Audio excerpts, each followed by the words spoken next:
इस शो में दिखाए गए होस्ट के विचार उनके अपने हैं। नेटवर्क का इनसे कोई संबंध नहीं है। भारतीय जंगलों में शिकार करना गैर कानूनी है।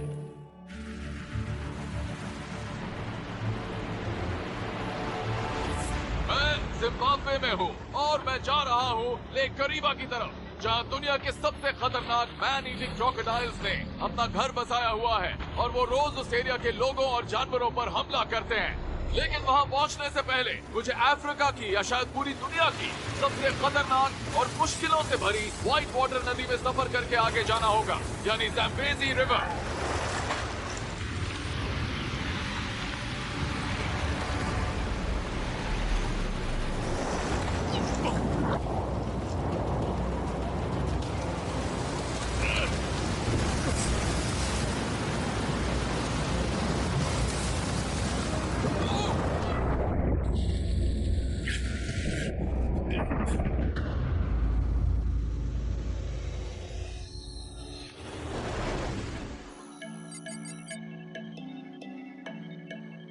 इस गांव में खतरनाक क्रोकोडाइल्स कहर ढा रहे हैं। उन शिकारी जानवरों के करीब रहने की वजह से इन लोगों का उनके साथ सामना होता है। यहाँ जानवरों और इंसानों दोनों के लिए लेक करीबा के रिसोर्सेज जरूरी हैं। मैं मिल रहा हूँ एम्बेक्स और टुलानी से, जो इंसानों और क्रोकोडाइल के बीच बैलेंस बनाने के इस काम में मेरी मदद करेंगे। यहाँ फिशिंग कम्युनिटीज रहती हैं, इसलिए उनका सामना क्रोकोडाइल से होता है, क्योंकि दोनों ही नदी में मछली पकड़ने जाते हैं और इस वजह से दोनों के बीच में मुकाबला होता है। इसमें लोगों की जान जाती है और साथ ही उनके जानवरों की भी। वो बहुत कीमती होते हैं। हाँ, उनके लिए तो वो सब कुछ होंगे। हाँ, सही कहा। तो अगर मैं इन लोगों के लिए एक मुसीबत कम करूं और मैं जिस क्रोकोडाइल का शिकार करूं उससे एक कमाल की डिश भी बनाऊं, तो मुझे लगता है कि इसमें सभी का फायदा होगा, है ना? तो टुलानी, क्या तुम मुझे शिकार के लिए ले जाओगे? मैं लेके जा सकता हूँ। बढ़िया।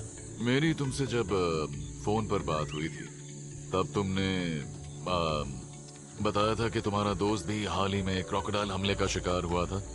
तो मुझे उस एक्सीडेंट के बारे में बताओ। हाँ, मेरा नाइजेल नाम का एक करीबी दोस्त है।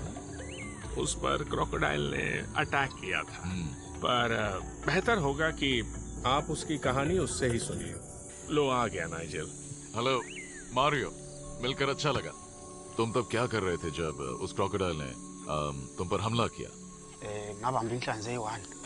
इसने मछली फंसाई, लेकिन वो कहीं अटकी थी। वो जोर लगाने पर भी बाहर नहीं आई। ये पानी के बाहर किनारे पर खड़ा था, तो अटकी हुई लाइन निकालने के लिए इसने एक लकड़ी ली और उससे लाइन हिलाने के लिए? हाँ, उससे लाइन निकालने लगा। अच्छा। अचानक पानी से एक क्रोकोडाइल बाहर आया। वो अचानक जमीन पर आया और इसकी टांग दबोच ली। अरे बाप रे, ये कितने गहरे जख्म हैं। उस क्रोकोडाइल ने इसे पकड़ा और खींचकर पानी में उस पेड़ जितना दूर ले गया। तो जब क्रोकोडाइल इसे घसीट कर ले जा रहा था तो इसे एक पेड़ दिखा और इसने उसे पकड़ लिया। ये वहां के हार्बर के पास पहुंच गया था और तभी एक बोट वहां से गुजर रही थी। स्पीड बोट की आवाज सुनकर शायद क्रोकोडाइल डर गया और इसे छोड़कर भाग गया। उस दिन के बाद ये इतना डर गया कि अब ये रिलीजियस हो गया है। ये अपने आप में एक चमत्कार है, क्योंकि उस दिन तुम जिंदा नहीं बचने वाले थे। तुम बहुत लकी हो। मैं ये काम इतने सालों से कर रहा हूं, लेकिन जितना मोटिवेटेड मैं आज हूं किसी जानवर का शिकार करने के लिए, उतना कभी नहीं हुआ।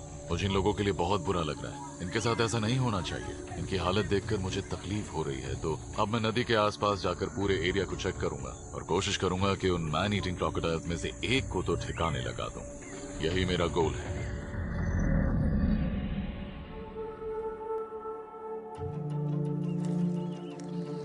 तो हम उस एरिया में आ गए हैं जहां हमें क्रोकोडाइल्स मिल सकते हैं। हाँ, पूरी ज़ैम्बेज़ी रिवर में मिलाकर आज तक क्रोकोडाइल्स के हमलों से जितने लोग मारे गए हैं, मैंने पढ़ा है कि उतने लोग कहीं नहीं मारे गए हैं। सही कह रहा हूँ ना? सही कहा। देखो, मैं जानता हूँ कि ये नदी जिम्बाब्वे की जान है। लोग इस पर डिपेंड करते हैं, इसलिए उन्हें अक्सर इस नदी के पास जाना ही पड़ता है जिंदगी जीने के लिए। हाँ, यहाँ लोग पानी के पास भी आते हैं और कभी कभार पूरा का पूरा परिवार यहाँ आ जाता है नज़ारा देखने के लिए और अपना काम करने के लिए, जैसे कपड़े धोना और फिशिंग करना। ये रिवर लाइफलाइन है। ये वो फिशिंग बोट्स हैं जिनमें बैठकर यहाँ के गांव के लोग रोज नदी में जाते हैं। अच्छा, नाइस। इन्हें पेड़ के तनों को खोखला करके बनाया गया है। लेकिन मुझे नहीं लगता कि एक 15-16 फुट के भूखे और गुस्सैल क्रोकोडाइल के सामने टिक पाएगी। इसमें कोई सेफ नहीं होगा। एक तरह से ये मौत को इनविटेशन देने जैसा है। तुलानी ने मुझे बताया कि लोग इस चप्पू से ही उसे भगाते हैं। आप देख ही लीजिए, इससे तो बस उसे गुदगुदी होती होगी। लेक करीबा यहाँ के सभी गांवों के लिए जरूरी है। ये लोग इसी के रिसोर्सेस के सहारे जीते हैं, लेकिन यही उनके लिए सबसे डरावनी जगह बन गई है। क्रोकोडाइल्स को मारना बहुत मुश्किल होता है। उनके 10 सेंटीमीटर लंबे दिमाग में गोली मारने का सिर्फ एक ही मौका मिलता है, यानी कि इतने बड़े जानवर के साथ गलती की कोई गुंजाइश नहीं है। ये मॉन्स्टर्स 6 मीटर तक लंबे हो सकते हैं और इनका वजन 1 टन तक हो सकता है। फुर्तीले नाइल क्रोकोडाइल शातिर शिकारी होते हैं जिनका शिकार करने वाला कोई जानवर नहीं होता, और ये काफी देर तक इंतजार करके चालाकी से शिकार करते हैं। तो कल मैंने और टुलानी ने इस पूरे एरिया में घूमकर सब कुछ देखा। यहाँ बहुत सारे गांव वालों से बात की। जाहिर है कि वो क्रोकोडाइल से परेशान हो गए हैं, इसलिए आज वो दिन है जब मैं एक क्रोकोडाइल का तो शिकार करूंगा। मुझे लगता है ये जो लंबी घास है उसमें छिपकर हम थोड़ा आगे जा सकते हैं। मुझे एक बड़ा क्रोकोडाइल मिल गया है, लेकिन प्रॉब्लम ये है कि यहाँ से मुझे फ्रंट शॉट तो मिल रहा है, लेकिन मैं जिस एंगल पर हूँ वो थोड़ा मुश्किल है। इसलिए मैंने सोचा है कि मैं घूमकर दूसरी तरफ जाऊंगा और एक बेटर एंगल से निशाना लगाऊंगा। पर वहां की प्रॉब्लम यह है कि हमारे पास कोई कवर नहीं होगा, लेकिन ये रिस्क तो उठाना ही पड़ेगा। देखते हैं क्या होता है।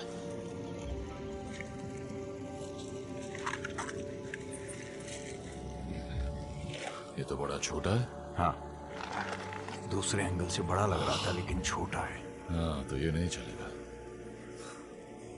ये सारी चीजें बहुत फ्रस्ट्रेट करती हैं। हम जमीन पर रेंगते हुए यहाँ तक पहुंचे और यहाँ आकर पता चला कि वो क्रोकोडाइल बहुत ही छोटा है। मैं ऐसे जानवर को नहीं मारूंगा जिससे परेशानी नहीं होती, क्योंकि ये क्रोकोडाइल्स भी यहाँ के इकोसिस्टम के लिए जरूरी है।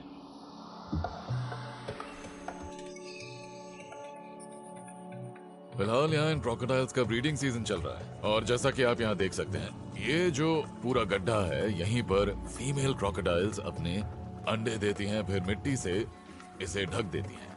क्रोकोडाइल्स की एक इंटरेस्टिंग बात यह है कि अंडे के आसपास जैसा टेम्परेचर होता है उसी से ये डिसाइड होता है कि बच्चा मेल होगा या फीमेल।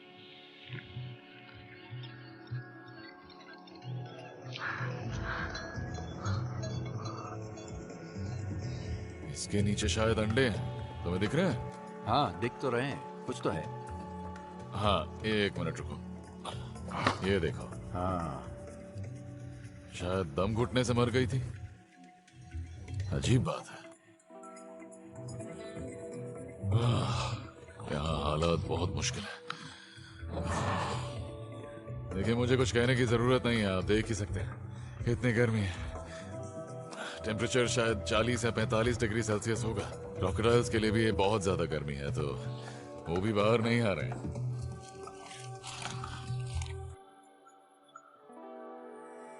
आज सुबह की ही बात है। गांव के आदमी का एक जानवर था नदी के पास जिस पर क्रोकोडाइल ने हमला कर दिया, और उसकी एक टांग किनारे पर ही रह गई थी। तो मैंने उसी टांग को किनारे के पास रख दिया है, और अब मैं इंतजार कर रहा हूं कि कोई खतरनाक क्रोकोडाइल उसके पास आए। उसके आते ही मैं शूट कर दूंगा।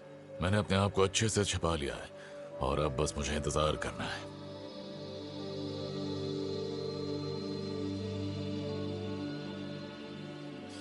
ऐसे छिपकर बैठना मुझे बिल्कुल भी पसंद नहीं।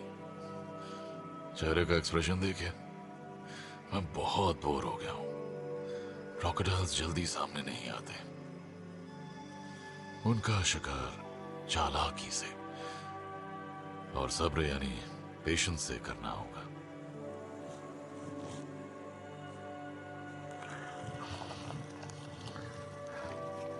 ये आदमी हमें दिखाएगा कि वो बड़ा खतरनाक क्रोकोडाइल कहाँ है। थोड़ी देर पहले कुछ लोगों ने उसे देखा था जब उसने एक जानवर को मार दिया था।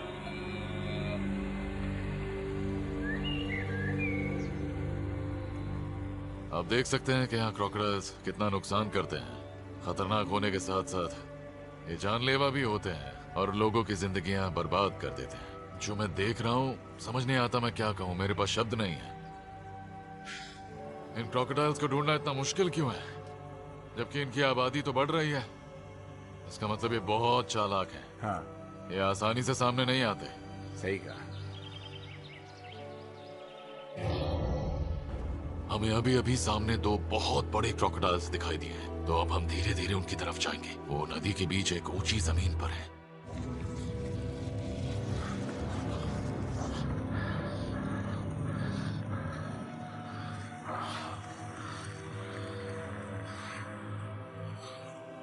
मेरे पास बस एक ही मौका है, वन शॉट। ठीक है, मैं तैयार हूं।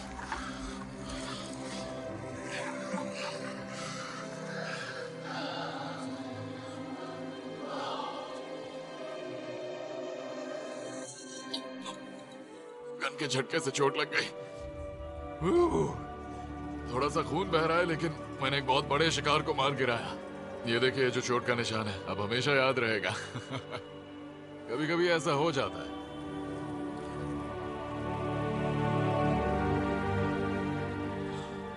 अब हमारे सामने जो प्रॉब्लम है वो है उसे जाकर लेकर आना। वो वहां पानी के बीचों बीच है, तो हमें पानी में चलकर जाना पड़ेगा, और इसमें काफी खतरा है क्योंकि वहां और क्रोकोडाइल्स हो सकते हैं। तो आप लोग देख सकते हैं कि यहाँ बारिश शुरू हो गई है। ये बारिश के मौसम का पहला दिन है, और मैंने अभी अभी एक खतरनाक मैन ईटिंग क्रोकोडाइल को मारा है। आज का दिन वाकई बहुत अच्छा है।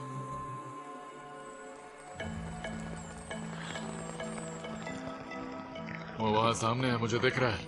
बस थोड़ी सी दूरी है। और देखिए, गांव के लोग हमारे साथ सेलिब्रेट करने आ गए हैं। आ जाओ।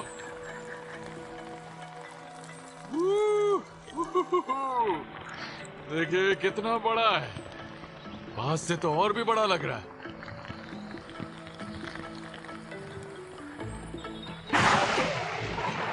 अरे बाप रे।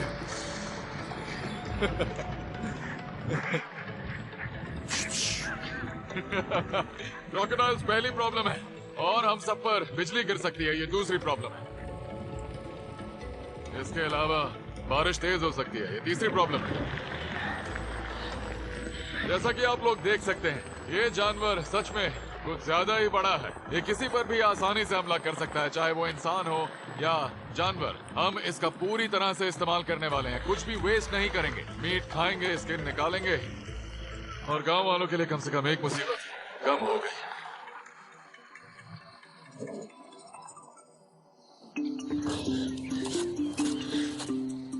मैं इस क्रोकोडाइल के पूंछ के मीट का इस्तेमाल करके एक बहुत ही लाजवाब एशियन डिश बनाने वाला हूं, और बाकी का जो जानवर है उसे हम गांव वालों को डोनेट करने वाले हैं, ताकि इस क्रोकोडाइल की पूरी बॉडी का अच्छी तरह से इस्तेमाल किया जा सके। इससे फ्रेश मीट और कहां मिलेगा। जैसा आप देख सकते हैं, इसकी पूंछ अब भी थोड़ी सी हिल रही है। ये बिल्कुल फ्रेश वाइल्ड मीट। गांव के बहुत सारे लोग यहाँ पर आ गए हैं, क्योंकि जाहिर है कि गोली चलने की आवाज उन्होंने सुनी होगी, और अब ये लोग मेरी इस क्रोकोडाइल की खाल निकालने में मदद कर रहे हैं।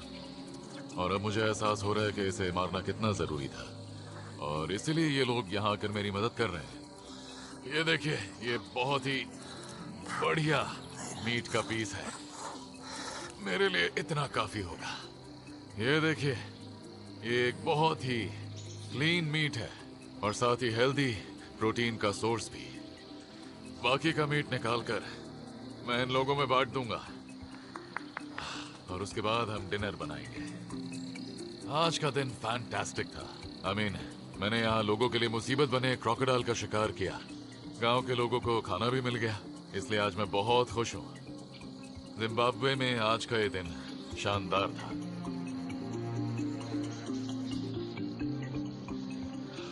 अगर किसी को भी लगता है ये काम आसान है, तो वो बेवकूफ है। यहाँ मिट्टी में बहुत फिसलन है, और ये जानवर बहुत ज्यादा भारी है, लेकिन मुझे कोई पछतावा नहीं है।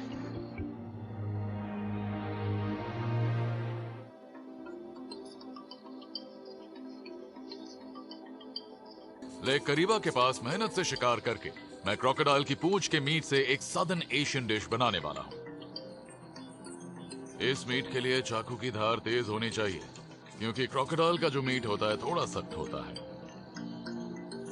मैंने इससे पतले पतले फिलेस बना लिए हैं। अब इसे छोटे छोटे पीसेस में काटना है। इसे छोटे पीसेस में इसलिए काट रहे हैं ताकि ये पीसेस मैरिनेशन को अच्छे से अब्सॉर्ब कर लें। तो इसके छोटे छोटे पीसेस करने के बाद मुझे इस मीट को एकदम अच्छे से सीजन करना है। इसके लिए लेंगे सॉल्ट, ये हिमालयन सॉल्ट है।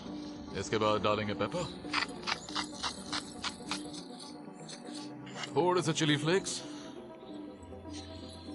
थोड़ा सा क्यूमिन। ये जो चीजें मैं डाल रहा हूँ ये आइकॉनिक फ्लेवर्स हैं साउथ ईस्ट एशिया के। इन सब के बारे में मुझे तब पता चला जब मैं साउथ ईस्ट एशिया में ट्रैवल कर रहा था। मीट पर ये सारी चीजें अच्छी तरह से लगाने के बाद हम अब एक और मैरिनेट तैयार करने वाले हैं।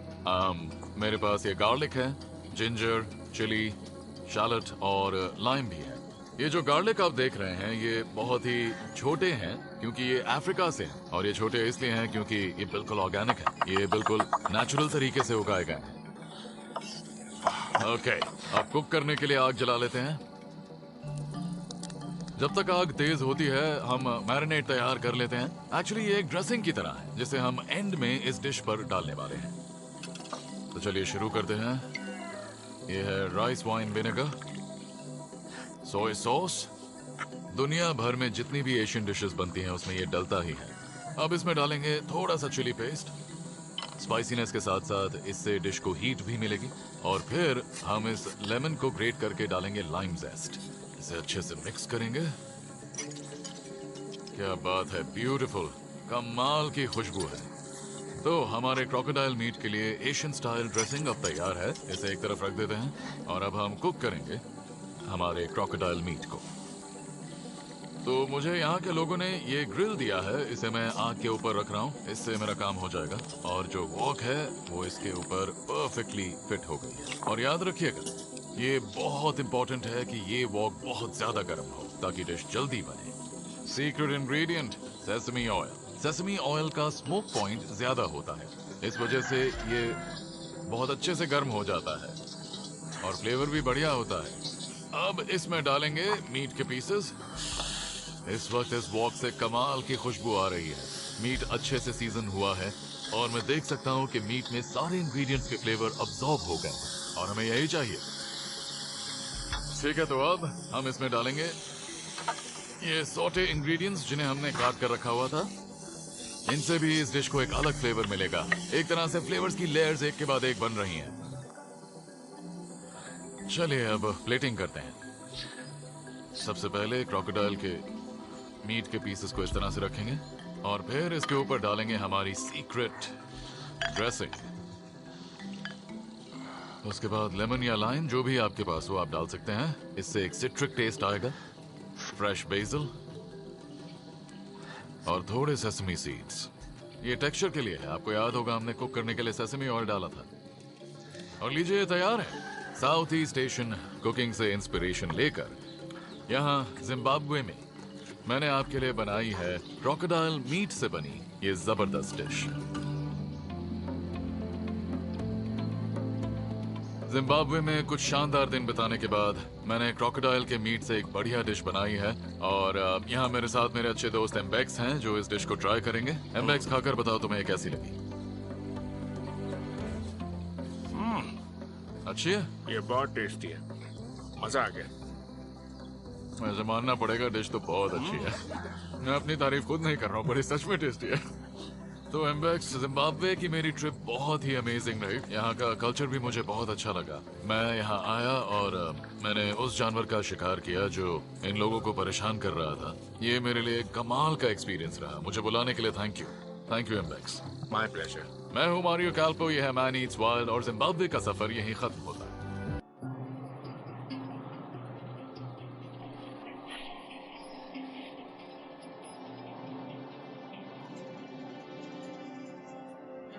इस बार मैं आया हूँ नामीबिया और अभी मैं दुनिया के सबसे पुराने डेजर्ट्स में से एक में हूँ। अफ्रीका के प्लेन्स में मैं सबसे टेस्टी शिकार ढूंढने आया हूँ, यानी ऑरिक्स, जिसे लोग गेम्सबॉग भी कहते हैं। मैं इस बहुत बड़े सैंड ड्यून पर आया हूँ ताकि पूरे एरिया को देख सकूं। और जहाँ तक मुझे दिख रहा है ये एरिया बिल्कुल सुनसान और बहुत सूखा है।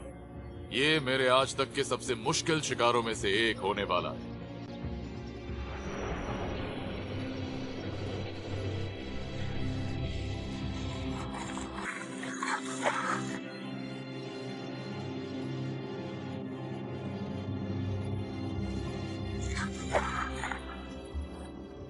आपको वो ऑस्ट्रिचेस दिख रही हैं? इस हद से ज्यादा सुनसान और रेगिस्तानी इलाके में मुझे उनके अलावा और कुछ नहीं दिख रहा है। यहाँ ऑरिक्स को ढूंढने के लिए मुझे किसी लोकल आदमी की मदद लेनी ही पड़ेगी।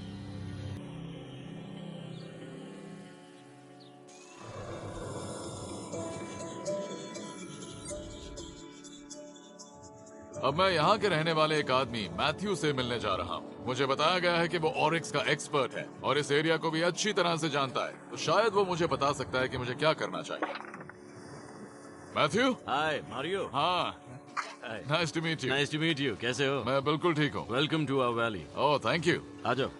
तो मैथ्यू, बेसिकली मैं तुमसे मिलने आया हूँ क्योंकि मुझे ऑरिक्स के बारे में इंफॉर्मेशन चाहिए। मैं यहाँ उनका शिकार करने आया हूँ। तो जो ऑरिक्स हैं, उनका जो हैबिटेट है वो किस तरह का होता है? उन्हें खुले मैदान पसंद है क्योंकि वो डेजर्ट में रहने वाले जानवर हैं, पर कभी कभी वो पहाड़ों पर भी मिलते हैं। और उनकी ऐसी खूबियां बताइए जिनसे उनका शिकार करना मुश्किल होगा। उनकी नजर तेज होती है, सुनने और सूंघने की पावर भी बहुत ज्यादा होती है। वो घबरा कर भाग जाते हैं। मतलब शिकार मुश्किल है? हाँ, उनका शिकार करना मुश्किल होगा। अच्छा, आसान काम तो मुझे वैसे भी पसंद नहीं, पर मैंने सुना है कि उनका मीट बहुत टेस्टी होता है। बिल्कुल, उनका मीट कमाल का होता है। वो जानवर सिर्फ बढ़िया घास खाते हैं, इसीलिए उनका मीट टेस्टी होता है, एकदम ऑर्गेनिक। परफेक्ट। वैसे खाने से मुझे याद आया, तुमने यहाँ पर एक आउटडोर अवन बनाया है, इसके बारे में बताओ। नामीबिया के हर घर में ये होता है और इसे ब्राई कहते हैं, जिस पर हम मीट बनाते हैं। ब्राई यानी कि बारबेक्यू? हाँ, एक तरह का बारबेक्यू ही है। अगर मैं किसी ऑरिक्स या गेम्सबॉक का शिकार कर पाया तो तुम्हें दिक्कत तो नहीं होगी अगर मैं उसे यहाँ ले आया और इस पर कुछ बनाया? क्यों नहीं, अच्छा रहेगा। हम दोनों साथ में बनाएंगे, बढ़िया। मजा आएगा।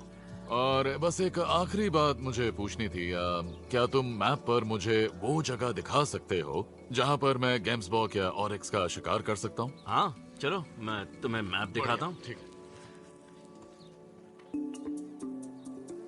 अच्छा देखो, तुम ये माउंटेन रेंज देख रहे हो हाँ, ना? देख रहा हूँ। हाँ, वो इसके नीचे पाए जाते हैं और यहाँ जाकर छिप जाते हैं। तो वहाँ पहुँचना आसान है क्या? अरे नहीं, वहाँ जाना बहुत मुश्किल है। मुझे पता नहीं तुम कैसे पहुँचोगे, सच में ये मुश्किल होगा। कोई तरीका निकालना हमें होगा? कोई नया तरीका निकालना होगा। ठीक है, मैं सोचता हूँ कि उस जगह तक कैसे पहुँचना है। होपफुली मैं ऑरिक्स का शिकार करके लौटूंगा और यहाँ आने के बाद तुम्हारे लिए एक बढ़िया सी डिश बनाऊंगा। मुझे खुशी होगी। ओके, हाँ।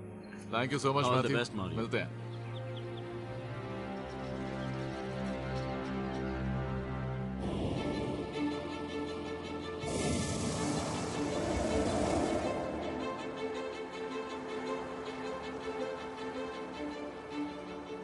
जब मुझे पता चला कि ऑरिक्स ऐसी जगह पर हैं जहां पहुंचना बहुत मुश्किल है, तो मैंने बात की एक एयर बलून पायलट से और ये मुझे वहां तक ड्रॉप करने वाले हैं। इस हॉट एयर बलून में ऑरिक्स को ढूंढना भी आसान होगा क्योंकि मैं उन्हें काफी ऊपर से देख पाऊंगा और ये कोई आवाज भी नहीं करता। ऊपर से ये जगह इतनी खूबसूरत लग रही है, ऐसा लग रहा है जैसे मैं किसी दूसरी ही दुनिया में आ गया हूँ। ये ऑरिक्स सच में एक बहुत ही बड़े और यूनिक एरिया में रहते हैं। ये देखिए गाइस, मेरे सामने वही एरिया है जिसके बारे में मैथ्यू ने बताया था और मेरे ठीक नीचे मुझे 2 ऑरिक्स दिखाई दे रहे हैं और अब बारी है यहाँ लैंड करने की।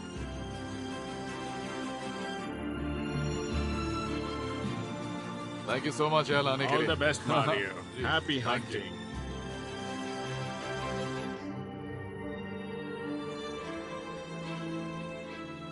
मैं अभी अभी यहाँ पहुंचा हूँ और मुझे पीछे ढेर सारे ऑरिक्स दिखाई दे रहे हैं। This is amazing.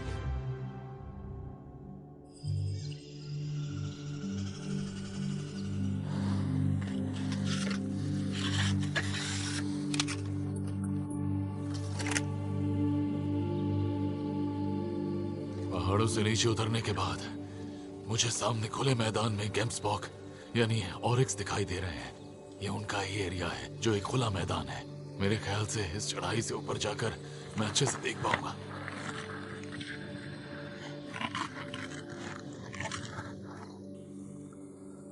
मैं बहुत खुश हूँ कि फाइनली मुझे ये झुंड मिल गया।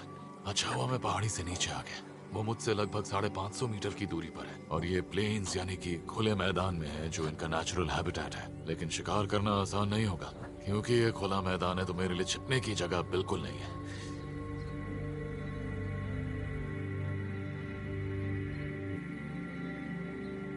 मुझे लगता है इस झुंड में ज्यादातर फीमेल्स हैं और उन्हें पहचानने का तरीका ये होता है कि उनके सींग पतले होते हैं और बिल्कुल सीधे होते हैं। वहीं मेल्स के सींग मोटे होते हैं और उम्र के साथ टेढ़े हो जाते हैं।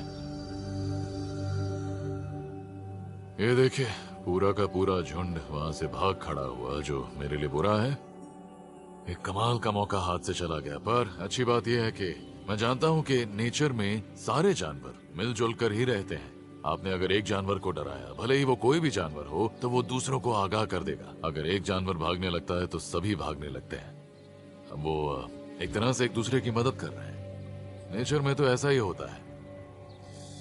इससे पता चलता है कि किसी भी जानवर के करीब पहुंचने के लिए कितनी मेहनत लगती है। ये डेजर्ट बहुत बड़ा है और ऑरिक्स को ढूंढना बहुत मुश्किल। वो चालाक होते हैं और हमेशा एक जैसा काम नहीं करते, जिससे उनका अंदाजा लगाना आसान हो जाए। ये शिकार बहुत मुश्किल होने वाला है।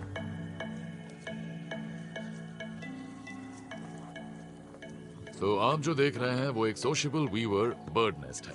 ये छोटी छोटी बर्ड्स होती हैं जो यहाँ से घास इकट्ठा करके अपने लिए एक नेस्ट यानी घोंसला बनाती हैं, और वो बनाते ही जाती हैं। ये उनका लाइफ टाइम गोल है, बड़ा घोंसला बनाना। आप खुद ही देखिए इसका साइज, ये कितना बड़ा है।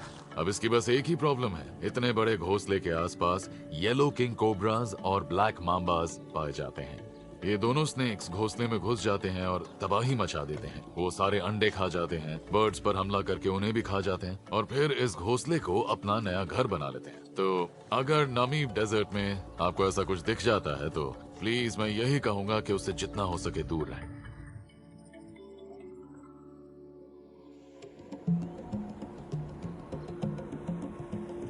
जहाँ भी इतनी गर्मी होती है, इस बात की गारंटी होती है कि वहाँ के जानवर पानी के पास ही पाए जाएंगे। और एक ऐसी टेक्निक है जिससे पता लगाया जा सकता है कि ऐसे एरियाज में जानवर कहाँ मिलेंगे। लेकिन जहाँ तक ऑरिक्स की बात है, ऐसे जानवर जो डेजर्ट में रह पाते हैं 2-2 हफ्तों तक, वो भी बिना पानी पिए, ऐसे जानवरों के लिए ये टेक्निक बिल्कुल काम नहीं करेगी। इसलिए पानी का सोर्स ढूंढकर उनका वहाँ इंतजार करना बेकार होगा।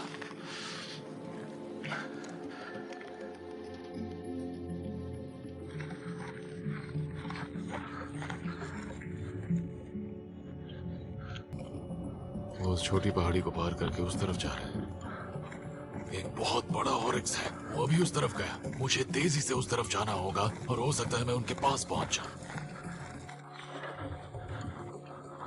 अरे हद होती है। मैं जिस झुंड का पीछा कर रहा था वो यहाँ से काफी दूर निकल गया है। मैं देख सकता हूँ वो वहां उस पहाड़ी पर चढ़ने की कोशिश कर रहे हैं। मैं 1.5 मिनट में यहाँ आ गया था और वो 1.5 किलोमीटर दूर निकल गए। ओह, वो बहुत तेज है, कुछ ज्यादा ही तेज है।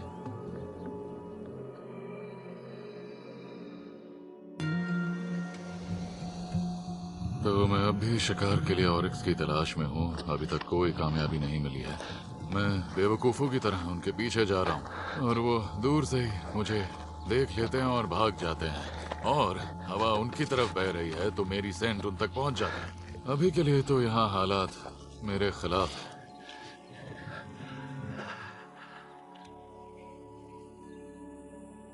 मुझे पता है कि यहाँ से आगे जाकर केम्सबॉक का एक छोटा झुंड है।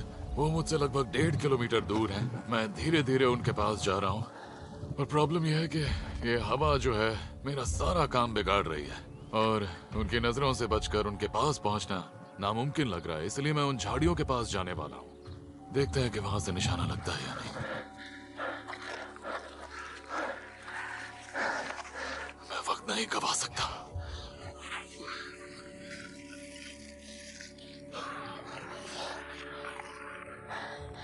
अरे बाप रे, वो बहुत ज्यादा दूर है।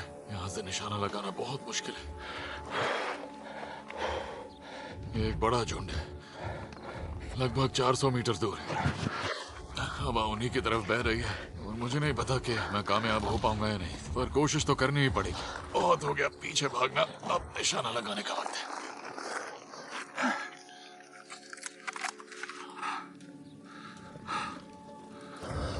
वो राइट में जा रहे हैं। अरे झाड़ियां बीच में आ रही हैं।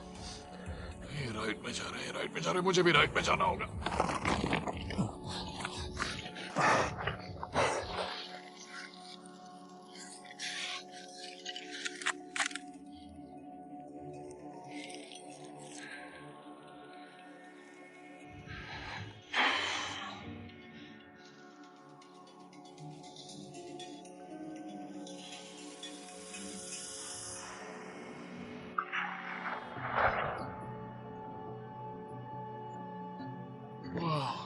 पहली बारी में ही निशाना सही लग गया। अब चैन की सांस लूंगा।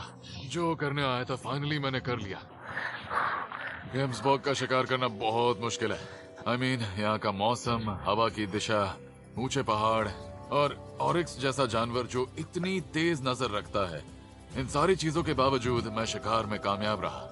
इतने चालाक जानवर को मैंने लगभग 400 मीटर की दूरी से ढेर कर दिया। ये वाकई मेरे लिए बहुत बड़ी बात है। मैं दुनिया की सबसे मुश्किल जगहों में से एक पर हूँ। नमीबियन डेजर्ट में खुले मैदान में रहने वाले जानवर का शिकार किया मैंने, और मुझे इसी काम से बहुत खुशी मिलती है। अलग अलग जगहों पर जाना, अलग अलग जानवरों का शिकार करना और उनके मीट से बढ़िया डिशेस बनाना, यही मेरा पैशन है। मैंने आज तक कभी इतना यूनिक जानवर नहीं देखा। देखकर लगता है कि इसकी उम्र ज्यादा थी। इसके सींगों के नीचे की तरफ ये चौड़ा प्लेन पार्ट दिखाई दे रहा है। इसका मतलब है कि इसकी उम्र बहुत ज्यादा थी, और ये देखकर मुझे बहुत खुशी हो रही है, क्योंकि इसका मतलब ये है कि ये ऑरिक्स आज नहीं तो कल मरने ही वाला था। मैंने किसी जवान ऑरिक्स का शिकार नहीं किया। ये जानवर सच में डेजर्ट में रहने के लिए ही बने हैं। अब देख सकते हैं मैंने इतनी दूर से कितना अच्छा निशाना लगाया था। ये सच में अमेजिंग है। इसकी बॉडी में यहीं कहीं मेरी गोली रहेगी। वाउज़ा, गोली बिल्कुल सही निशाने पर लगी। ये जानवर तुरंत मर गया था। एक भी सेकंड के लिए ये तड़पा नहीं। मैं इस जानवर के हर हिस्से का इस्तेमाल करने वाला हूँ, जो मेरे लिए बहुत जरूरी है। मैं जिस भी जानवर की जान लेता हूँ, मैं उसकी बॉडी को पूरी तरह से इस्तेमाल करता हूँ, वरना नाइंसाफी होगी।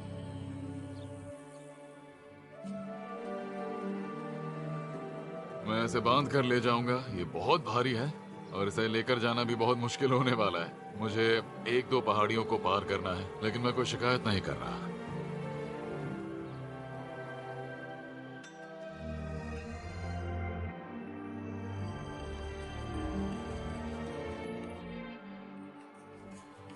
नमीबियन डेजर्ट में डूबते हुए सूरज को देखना अपने आप में एक जबरदस्त नजारा है। मेरे लिए ये मेरी जिंदगी के सबसे कमाल के एक्सपीरियंसेस में से एक रहा।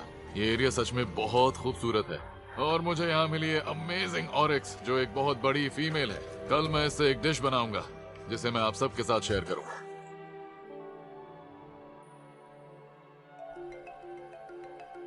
तो आज मैं आप सबके लिए एक जबरदस्त डिश बनाऊंगा, जिसकी इंस्पिरेशन मैंने नॉर्थ अफ्रीकन, मेडिटेरेनियन और मिडिल ईस्टर्न क्विजीन से ली है। मैं बना रहा हूँ stuffed pepper, stuffed tomatoes, gemsbok minced meat और साथ ही बैकस्ट्रैप मीट के साथ कुछ वेजिटेबल्स। सबसे पहले ये जो कैप्सिकम यानी पेपर है, इसका टॉप काटेंगे। अब इस पीस में अंदर जो भी है उसे निकाल लेंगे। ये देखिए ऐसे। इसके बाद टमेटोज को भी हम इसी तरह से काटेंगे। एक बार फिर बता देता हूँ, टॉप काटेंगे। ओके, अब हम लेंगे ये छोटा टीस्पून और इस पीस के अंदर का सब कुछ निकाल लेंगे। इस डिश के लिए प्लीज थोड़े सख्त टमेटोज का इस्तेमाल करें, क्योंकि बाद में ये बहुत नर्म हो जाएंगे। चलिए आगे बढ़ते हैं। हम अब बनाएंगे एक सॉटे, जिसे हम राइस स्टफिंग में मिक्स करेंगे। तो बेसिकली इसके लिए हमें चाहिए गार्लिक, स्पेनिश अनियंस, थोड़े से मशरूम्स, थोड़ा मिंट, थोड़ा fennel, almonds, salt, pepper, raisins और जुकीनीज। इन सबको हमने चॉप कर लिया है। ठीक है, अब हम लेंगे ये पैन। मैंने इसे अच्छी तरह से गर्म कर लिया है। सबसे पहले इसमें गेम्सबॉग मीट डालेंगे, मशरूम्स, जुकीनी, कुछ हर्ब्स, स्पेनिश अनियन, गार्लिक। अच्छी तरह से मिक्स करेंगे इन बढ़िया वेजिटेबल्स और बाकी सारे इंग्रेडिएंट्स को। अब पैन को वापस आग पर रखेंगे। ओके, तो सॉटे तैयार हो गया है। इसे निकाल लेंगे एक बाउल में। ध्यान रहे बहुत गर्म है। ऊपर से थोड़ा ऑलिव ऑयल, और उसके बाद ऊपर से हम डालेंगे थोड़े से रेजिन्स, फिर आमंड्स। इससे इस डिश को बढ़िया टेक्सचर मिलेगा।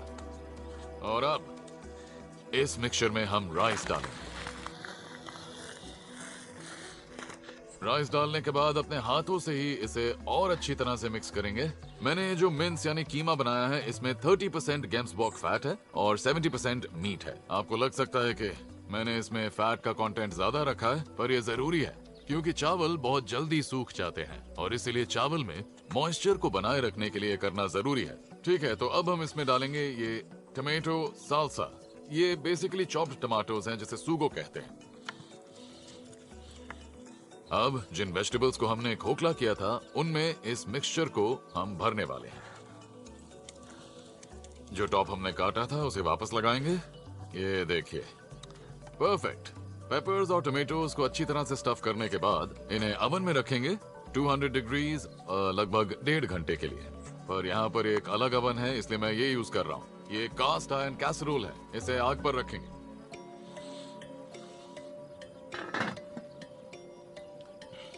ठीक है, तो टमेटोज और पेपर्स कैसरोल में कुक हो रहे हैं। अब मैं बनाने वाला हूँ गेम्सबॉक कबाब्स। ये बैकस्ट्रैप मीट है जो हमने गेम्सबॉक से निकाला था। मैं इसे क्यूब शेप में काटने वाला हूँ। ध्यान रहे चाकू की धार तेज होनी चाहिए। जरा देखिए इस मीट को, कितना ब्यूटीफुल पीस है।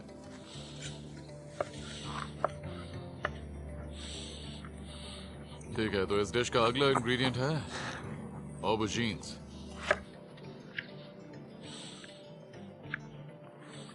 रेड अनियन और साथ ही येलो कैप्सिकम।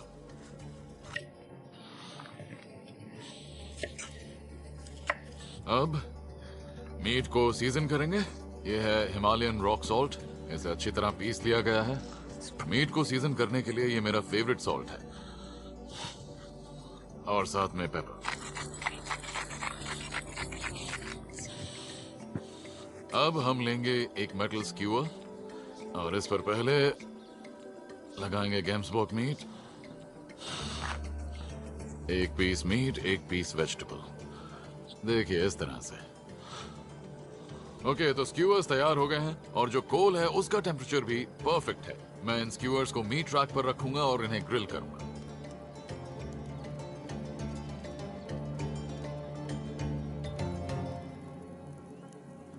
तो पेपर्स और टमेटोज को कुक होते हुए लगभग 1 घंटा हो गया है। मीट भी तैयार हो गया है, तो चलिए चेक करते हैं।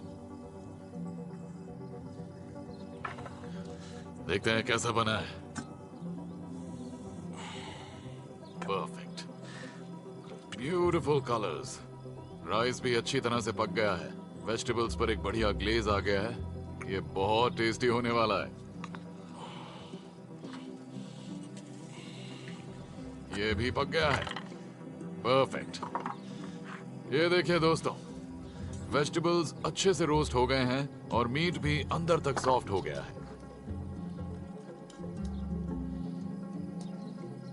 अब इस प्लेटर में हम ये तज़ीकी सॉस डालने वाले हैं। ये मैंने खुद बनाई है। यम। अब मेरी भूख और ज्यादा बढ़ गई है क्योंकि मैं जानता हूं इसके लिए मैंने कितनी मेहनत की है। तो लीजिए, तैयार है गाइस मेडिटेरेनियन गेम्सबॉक प्लेटर, जिसमें है स्टफ्ड पेपर्स और कबाब्स।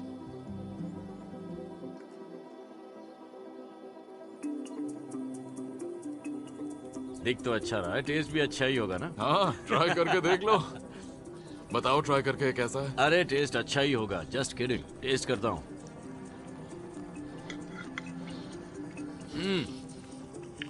बहुत टेस्टी है। क्या अच्छा बात है। I really love it. खुशी है तुम्हें पसंद आया। इतना अच्छा तो मेरी वाइफ भी नहीं बना। ये बहुत बढ़िया कॉम्प्लीमेंट था। नहीं नहीं, सच में।